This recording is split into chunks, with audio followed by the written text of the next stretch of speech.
Mamake ni shida. Yaani mamake ananifuatilia.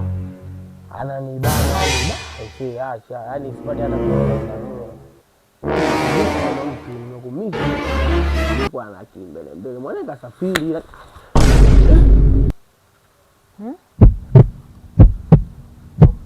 mama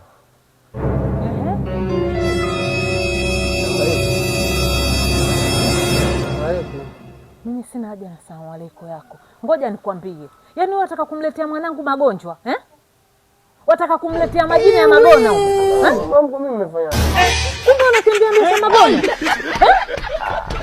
Mambo kama mimi simu ya biashara. Wewe usiniambie simu ya biashara. Nimesikia kila kitu na mwanangu anakuja naja kumwambia. Sinione mtoto wewe ulikuwa mkia ndio nilikolala mimi naja kumwambia mwanangu. Naja watu wote. Wewe umesikia vibaya. Wewe usinichanganye wewe. Wewe umesikia vibaya, masikio yako hayako sawa. Ngoja nikwambie, naja kumwambia mwanangu huwezi kumletea magonjwa. Sasa wewe ukimwambia na mimi naenda kumwambia yule Bi Aisha baba atendea mume. Uone naenda kumwambia Bi Aisha atendea na mume. Hapo kama ndio. Wewe nifikie yangu na mimi nafikia yako. Dalijua vizuri tu huko leo la. Kabla kuelewa. Wewe ndio mume mwanao, alafu bila mimi kuzie kesi. Basi sikiza bamkwe.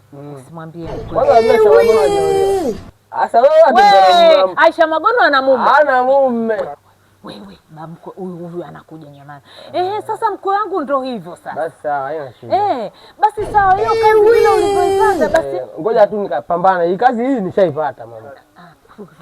Wewe namsikia kama wanakuja. Basi ni kazi mwanangu. Basi vizuri mkwe wangu. Basi sawa mkwe. Baadaye. Ombea tu. Sema uone.